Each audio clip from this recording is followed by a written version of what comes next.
Beleza, então, galera, vamos codar mais um pouco e ser felizão, né? Bora ser feliz agora. Vamos falar sobre listas, né? Então, vamos ver o que a gente vai falar sobre listas, né? A gente tem aí uma pequena introdução a listas e depois como que a gente realmente trabalha com elas, né? Então, vou fechar aqui na lateral, vamos dar uma aumentada aqui no nosso notebook para que a gente possa enxergar melhor aí. Então, o que é uma lista, né? Uma lista eu poderia falar para você, lista é o primo Python do array, né? Então é um array, literalmente é um array. Então a gente pode juntar. Só que é um array muito mais maluco do que você imagina. Quando a gente pensa em array, a gente pensa em algo que todas as suas posições, né, cada uma de suas posições, só pode ter um tipo de dado. E uma lista não é isso, né? Uma lista ela pode ter diferentes tipos de dados agrupados, né? É bem bacana. Por quê? Você pode imaginar que é um array de object, né? Levando lá para o nosso Java da vida, é um array de object. O object é o tipo mais primitivo que tem, é o pai de todos, é o Adão dos tipos, né? É o primordial. Então, tudo pode ser convertido para object por causa do esquema de herança, implícita ou direta, né? Então a gente tem aí, tudo pode ser convertido. Então, se eu declarar, por exemplo, um array de object, é isso que é uma lista no Python, é um array de objetos.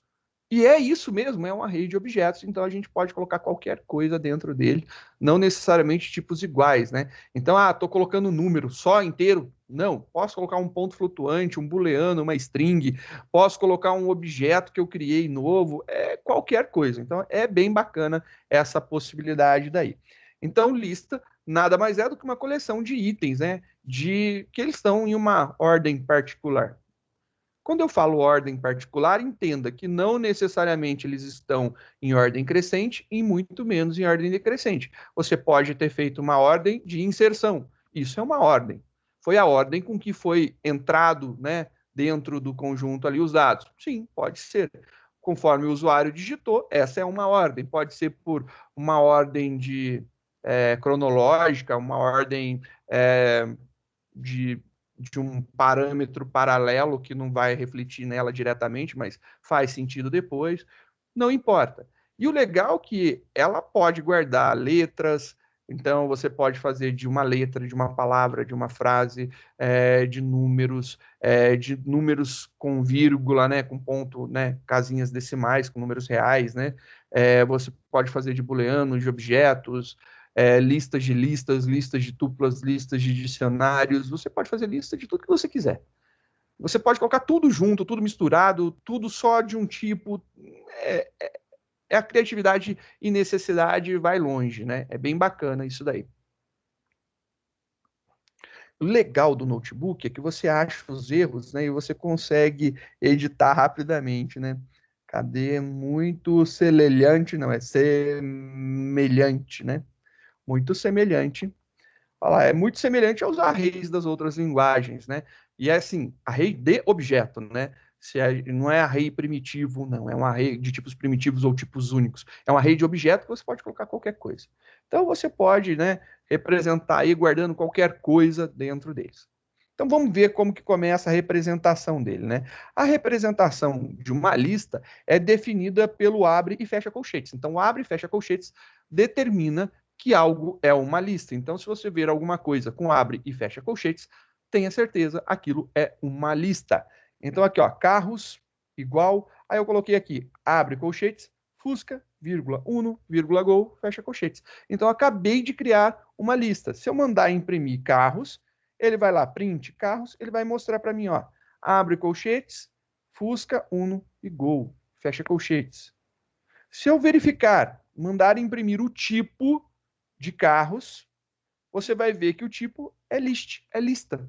Então, é um tipo muito específico dentro do Python. Se você pegar e mandar imprimir, por exemplo, né, o tipo de um abre e fecha colchete, simplesmente, ele vai dizer que é uma lista. Então, isso é uma lista. É uma lista vazia, mas é uma lista. Então, a gente pode ter sim uma lista vazia. Então, aqui é a delimitação de listas vazias, né? Que você pode ver. Se você imprimir somente, só por curiosidade, né? Colocar aqui um type somente, né? Para você ver, sem o print, para você ver o que sai, ele vai mostrar aqui para você. Ele está conectando, desculpa, eu não tinha conectado esse cara, né? Só a título de curiosidade, a gente está utilizando a versão gratuita do Google Colab. A versão gratuita, ela permite ela permite por dia a gente ficar 12 horas conectados, beleza? Se você for para essa parte de análise de dados e você fala assim, eu não vou trabalhar mais de 12 horas por dia. Não é trabalhar, é rodar, né? Então ele fica rodando, conectado por 12 horas. Depois disso, você tem que parar só no outro dia para ter mais 12 horas, beleza? Você pode ir para o Colab Pro. Aí você paga lá e você tem mais CPU, mais memória, tempo contínuo, né? Então você vai poder ficar, sei lá, bota um processo para rodar aqui que fica 5 dias rodando. Ele vai ficar 5 dias rodando aqui no Google Colab numa boa, sem problema nenhum. Mas é a versão Pro. A versão gratuita que a gente está utilizando, 12 horas, 12 horas de trabalho, né? E ela trabalha com uma máquina. Eu não acho ruim, né? Pelo contrário, eu acho uma máquina que é até melhor que a que eu estou usando aqui para a nossa aula, né? Que tem bastante memória, né? Ela tem aqui o 13 GB de memória e 145, 150 GB de disco, né? Então é bastante, é uma máquina boa, não é ruim, não. Dá aí para ver que dá para processar bastante coisa, você vê que a gente não está nem utilizando muita memória. Então, só para deixar registrado aí enquanto ele conectava, né? Conectou. Quando você roda o type de alguma coisa, ele vai mostrar para você o list, né? Eu posso fazer também, por exemplo, uma verificação desse jeito, né? Coloca aqui uma lista, né? Uma lista com valores. Então, type e uma lista. Não dei nome para ela, é uma lista anônima, só tem o valor, só é a lista em si. Esse negócio aqui é o quê? É uma lista, então é um objeto. Você lembra que se você criar lá, lembra? Vamos voltar lá no nosso Java, né? Se eu pegar e fizer uma string, né? Colocar alguma coisa entre aspas, aquilo de lá é uma string, eu posso aplicar os métodos sobre ele. Então, se eu colocar alguma coisa delimitada entre colchetes, isso é uma lista e isso daí pode ser manipulado de qualquer forma. Eu posso atribuir para uma variável, se eu atribuir ela para uma variável, eu posso acessar por esse nome daí. Então, tem essa característica legal aí das listas. O construtor list, né? O construtor list é muito legal, ele funciona bem porque a gente vai ver depois conversões. Então, mais para frente, a gente vai ver aí as possibilidades de conversão que a gente tem entre o list, né? Então, para criar uma lista vazia, então, por exemplo, lista igual a list, abre e fecha parênteses. Isso daí cria uma lista vazia. Então, olha lá, o abre e fecha aqui bonitinho. É uma lista e é vazia. Você pode também, né, só para verificar o tipo, né, se isso daqui realmente é uma lista, print type list, class list. Realmente, isso aqui é uma lista, né, rodando novamente só para ter certeza. Olha lá, bonitinho, uma lista, né. Como que a gente pode criar uma lista através de uma sequência? Existe uma função chamada range. A função range, ela faz com que você crie valores até alguma coisa. Então, o range, ele tem um parâmetro, dois parâmetros, três parâmetros, tem mais, né? Mas um, dois, três aí já tá bom. Quando eu passo um parâmetro, é de zero até menor que isso daí. Faz lembrar muito, né, quando a gente está fazendo lá, por exemplo, o random, o aleatório, né? Quando eu coloco lá um random de 10, é de 0 a 9. Quando eu faço um range de 10, é de 0 a 9. Então, é isso aí que eu estou fazendo. Eu posso criar uma lista a partir, né, uma lista numérica, né, a partir de um range. Então, um range que vai de 0 até 9, menor que 10. Então, lista igual a list, entre parênteses, range de 10. E aí eu mandei printar, olha lá, 10 elementos de 0 a 9. Então, é bem bacana, bem interessante esse fluxo daqui. Eu posso, por exemplo, fazer onde começa menor do que termina. Então, eu posso dizer qual que é o valor inicial. Se eu não disser o primeiro valor, o início, ele entende que é menor que o término. Quando eu digo início, eu dou um começo e é menor que esse cara. Então, aqui, coloquei um range 2010, vírgula, 2021. Ele vai de 2010 até 2020. Então, ele vai criar uma lista com 2010, 2011, 12, 13, 14, 15, até 2020. O 21 não entra, é excluso. Então, o primeiro é incluso, o segundo é excluso. Ou ainda, eu posso colocar um step, que é o pulo, né? Então, eu posso utilizar assim, lista igual a list, abre parênteses, range. Valor inicial, incluso, valor final, excluso, de quanto em quanto, o step, o passo, né, que eu vou utilizar. Coloquei aqui de 1950 a 2021, contando de 10 em 10. Então, 1950, 1960, 1970 e assim por diante, até chegar em 2020. Depois, ele não vai colocar 2030, porque passaria do limite de 2021. Beleza? E ele monta uma lista para a gente com os anos de 1950 a 2020, de 10 em 10. O esquema da indexação dos elementos de uma lista, né?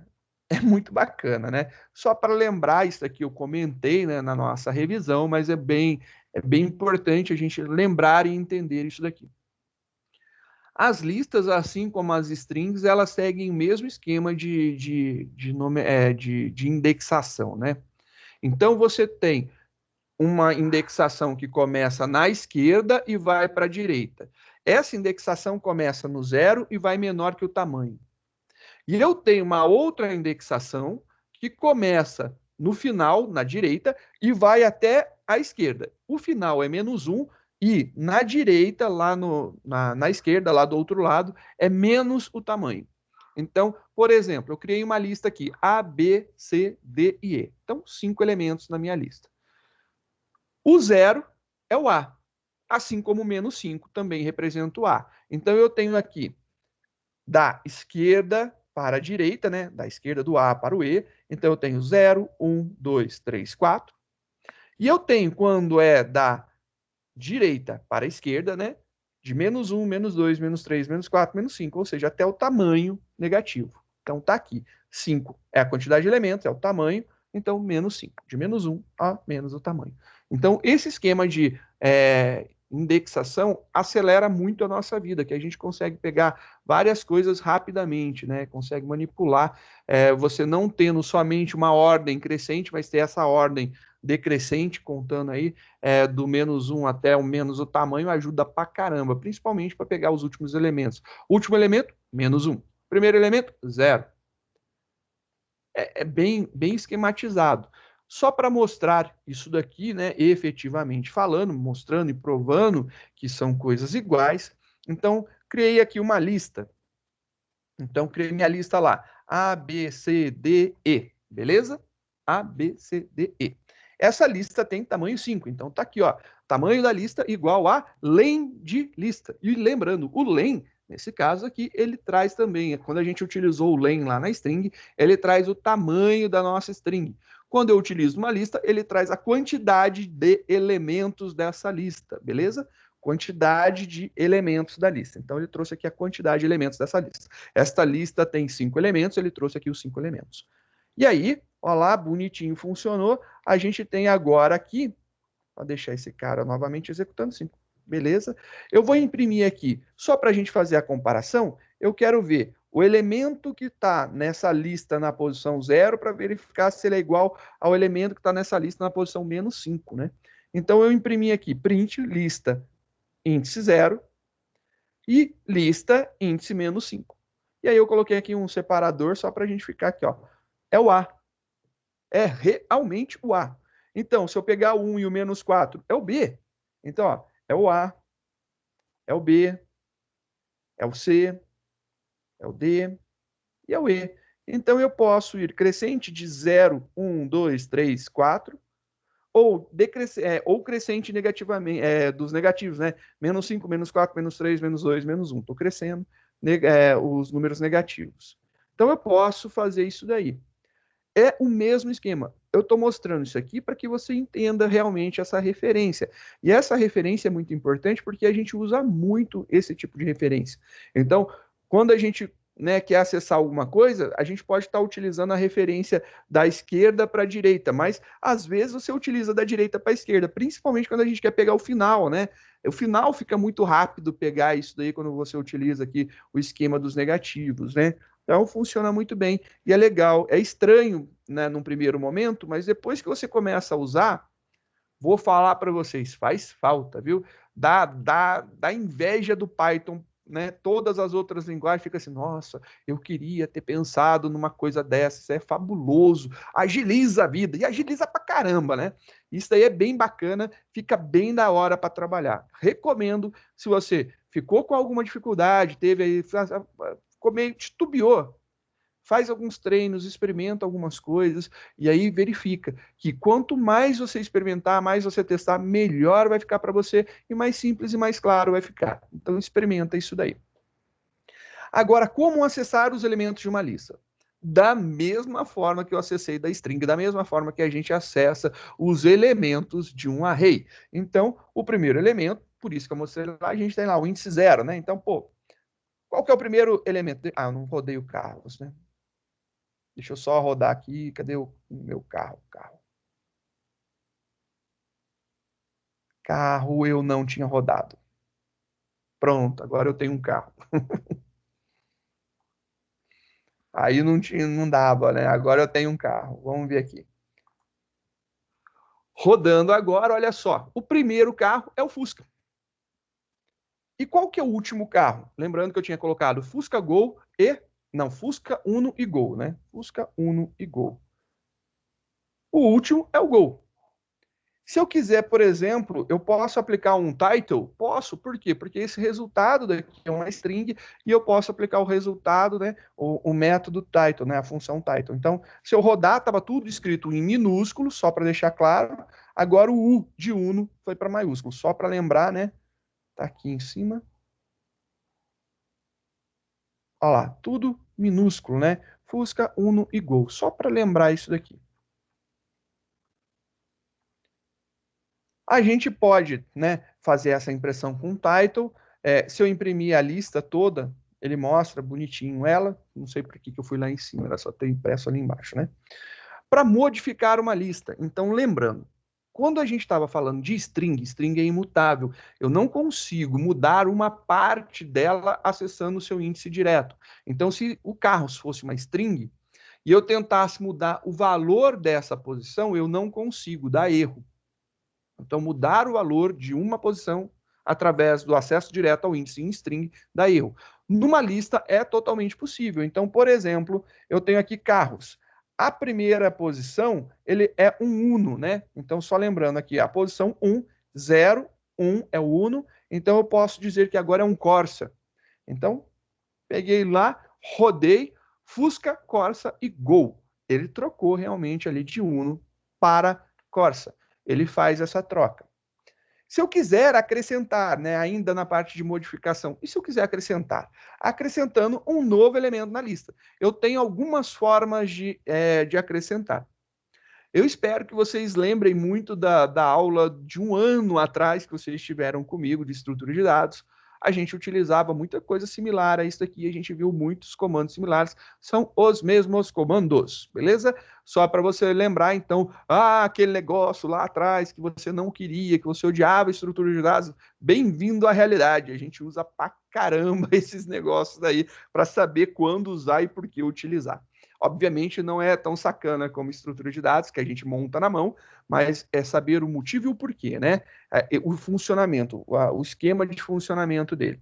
Então, aqui eu vou utilizar a função append. A função append de uma lista, ela insere no final da lista. Então, quando eu dou um append, ele insere no final. Append, insere no final. Append, insere no final. Fazendo aqui carros.append Jeep, rodando esse cara daqui, você vai ver que ele inseriu o Jeep lá no final da minha lista. Eu tinha 3 elementos, que eram o Fusca, o Corsa e o Gol, agora eu tenho 4. Fusca, Corsa, Gol e Jeep, né? Se eu quiser criar uma lista vazia, né, eu posso falar moto igual abre e fecha colchetes. Beleza, eu crio uma lista vazia.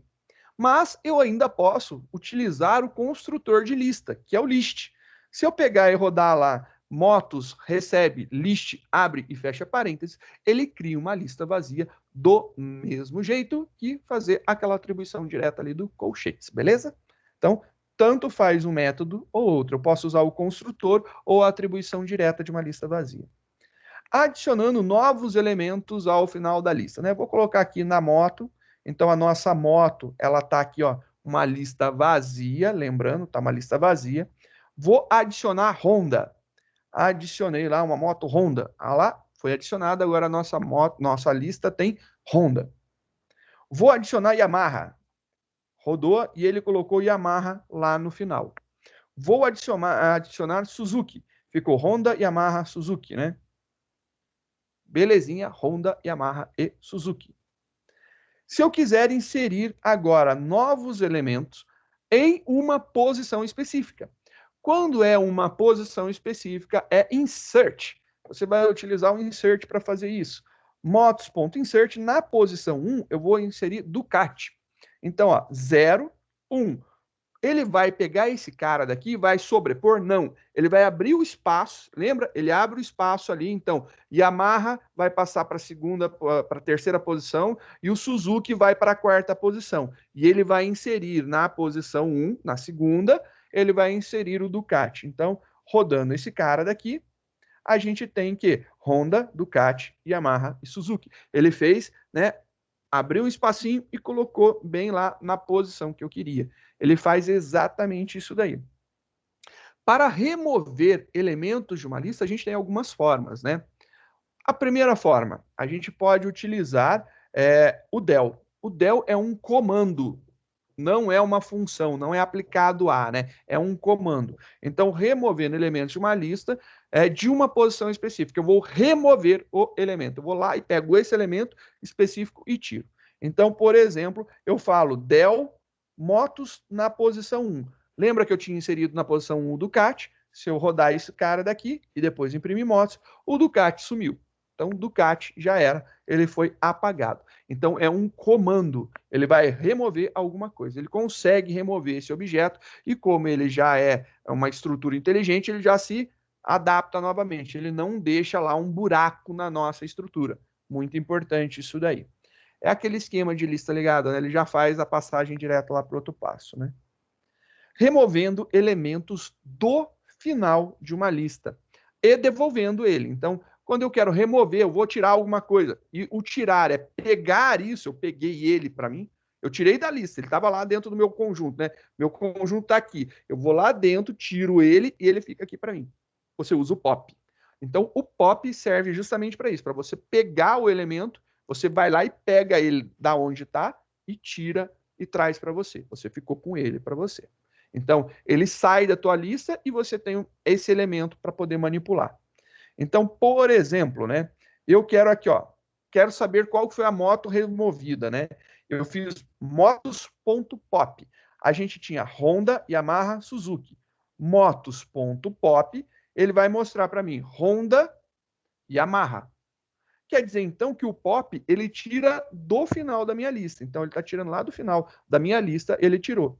E eu guardei esse cara dentro do da moto removida. Se eu mandar imprimir esse cara, moto removida, você tem lá o Suzuki. Aí, eu posso agora pegar isso aí e devolver para minha lista ou inserir em outra posição, dá para manipular. Então, o pop, ele retira e, além de retirar, você fica com ele. Você pode guardar ele para você poder manipular. Ele te devolve esse elemento. Literalmente é um esquema de lá, eu peguei ele e arranquei lá de dentro. O del, ele foi lá e apagou. Acabou. Já era. Deixou de existir. Mas o que tinha lá? Não sei. Ele apagou. O pop, ele pegou. O que removeu? Tá aqui na minha mão. Acabei de pegar. Se você guardar, obviamente, né? Removendo um elemento de uma posição específica, de uma lista, e devolvendo com o pop. O pop, não necessariamente, se você usar somente o pop, ele vai lá no final e tira. Mas eu posso utilizar o pop para fazer a retirada dele de algum lugar. Como a gente só está com 2 elementos, eu vou reinserir o Suzuki, beleza? Reinserir o Suzuki. Então a gente tem lá Honda, Yamaha, Suzuki. Agora a gente tem novamente nossas 3 motos. E agora eu vou remover quem está na posição 1. Vou fazer um pop 1. Então, a gente tem lá Honda, Yamaha, Suzuki. Quem está na posição 1 é Yamaha. Se eu fizer um pop nesse cara, o que, que ele faz? Ele pega ele e tira. E aí depois junta o restante. Ele tem esse esquema de juntar. Mas eu fico com uma cópia do que tem. Eu não perco. Eu estou tirando da lista e pegando para mim. Então, rodando agora isso daqui. Rodei. Olha só. Yamaha. Ele pegou o Yamaha. Estou imprimindo quem é o removido, né? Se você imprimir as motos para ver que ficaram, você vai ver que ficou Honda e a última que é o Suzuki. Tá lá, Honda e Suzuki. Então, o POP pode retirar se você não passar parâmetro nenhum do final, mas se você passar um parâmetro, você pode tirar de uma das posições específicas, né? Obviamente, tem todo aquele esquema. Se você tentar passar uma posição inválida da tua lista, uma posição negativa ou maior lá que tenha, pode ser que dê zoeira. Negativa que estoure o tamanho negativo da lista, tá bom? Porque se eu remover, por exemplo, o -1, se eu tivesse removido aqui o -1, ele teria tirado o Suzuki, que é a última, beleza? -1 é Suzuki, -2 é Honda. Se eu tentar remover -3, aí ele dá pau, porque aí passa dos limites. Você tem que lembrar que agora você tem limite de 0 até menor que o tamanho e de -1 até menos o tamanho. Então, o teu limite aumentou para você poder estourar. Então, se eu jogar um valor fora desses limites daí, aí sim ele vai dar o problema de tentar acessar uma posição que não existe.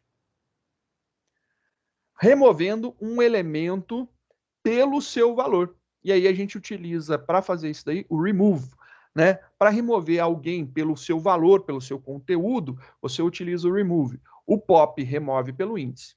O del remove pelo índice. Então, para eu remover alguma coisa por valor, tô inserindo Yamaha no final, só para a gente voltar a ter 3, né? Então, só para ter 3. Ficou agora Honda, Suzuki e Yamaha. Ficaram as 3 novamente, só que agora Yamaha eu inseri lá no final. Agora eu quero remover Suzuki, que está aqui no meio. Então eu posso dar um motos.remove Suzuki. Ele vai procurar nessa lista cadê o Suzuki e vai tirar. Então vamos ver aqui, ó. Rodou. Beleza. Se eu imprimir motos, você vai ter Honda e Yamaha. Ele arrancou ali. Então essa manipulação é bem legal que dá para fazer isso daí. Ordenando uma lista. Então a gente tem algumas formas de ordenação. Então, a primeira forma de ordenação é a gente vai ordenar uma lista de forma crescente e a gente vai fazer mexendo na posição dos elementos. A gente vai colocar esses elementos em ordem. Então, vou declarar aqui uma lista de frutas, né? Frutas, uva, abacate, melão e pera. Então, rodando esse cara. Ficou lá nossa lista, né? Uva, abacate, melão e pera. Tá aí. Eu quero colocar esse cara em ordem crescente. Então, ele vai ter que fazer uma ordem crescente. Ele vai ter que colocar abacate, LMP, MNOP. Então, abacate, melão, pera e uva. Então, teria que ser isso daqui. Eu tenho algumas formas de ordenação. A primeira forma é o sort. É uma função aplicada em cima da lista. Então, você tem lá uma função das listas, que é o sort. Então, frutas.sort, se eu rodar esse cara, frutas.sort, mandar imprimir, abacate, melão, pera e uva. Ele ordenou. Beleza, ficou fácil, né? Então, ordem crescente, bem bacana. Agora, se eu quiser colocar em ordem decrescente, do maior para o menor. Então, só voltando, né, para a gente ter aqui o nosso original, uva, abacate, melão e pera, tá lá o nosso conjunto, né, nossa lista, joia. Agora, eu quero ordenar isso aqui de forma inversa. Então, eu tenho aqui a função sort, porém, ele tem lá um argumento chamado reverse. E o reverse, eu estou dizendo que é true. Por padrão, o reverse é falso. Então, quando eu executei o sort aqui em cima, o reverse, ele estava com o valor lógico aqui falso. Então, estava dizendo que não era inversa, né? Agora, rodando com o parâmetro, com o argumento reverse true, ele vai ordenar uva, pera, melão e abacate, de trás para frente, decrescente. Isso daqui fez uma modificação na lista, beleza? Então, o sort, ele tem lá dentro o argumento reverse, que por padrão é falso, então ordena crescente. Se eu colocar true, ele ordena decrescente. E ele muda a ordem dos elementos de uma lista. Eu tenho agora a possibilidade de mostrar, não é mais mudar as posições, mostrar a lista ordenada crescente, mas sem alterar os elementos de posição. Eu tenho, então, agora uma função que faz isso para mim, né? Essa função, né, só colocando de novo aqui, a gente colocou uva, abacate, melão novamente, se chama sorted. Ela é uma função e eu passo para dentro dela o que eu quero. Não é uma função da lista. Ele recebe o objeto lista e mostra ele ordenado. Se eu imprimir aqui, ó, print sorted de frutas, abacate, melão, pera e uva. Porém, se eu mandar imprimir a minha lista de frutas, uva, abacate, melão e pera, ele ele não mudou os elementos de posição. Ó, que legal. Então, se eu quiser mudar os elementos de posição, tem o método da lista, né? Uma função aplicada dentro da própria lista, que é o sort. Se eu quiser imprimir ela ordenada, mas manter ela original, sorted. E aí você passa como parâmetro a sua lista. E se eu quiser fazer agora decrescente, né? Então agora, e se eu quiser ordenar de forma decrescente, mostrar ordenado de forma decrescente, né? Tem algumas formas. Então, a primeira forma, a gente está aqui com a nossa frutas no original, né? Tá lá bonitinho, frutas original. Eu tenho aqui um sorted e eu tenho o reverse nela também. E aí eu passo true. Eu estou falando para ela que frutas, vírgula, reverse igual a true. Estou falando que agora esse cara daqui vai ser invertido. Rodando isso daqui, ele vai mostrar as minhas frutas ordenadas, da maior para menor. E aí depois eu posso rodar o meu frutas e você vai ver que as frutas, elas estão na mesma ordem que foram declaradas, não teve alteração de posição desses elementos. Agora, mostrando para vocês os elementos de uma lista do final para o início. Então, mostrando ela invertida, né? Então, vamos aqui. A nossa fruta não teve alteração, continua tudo belezinha.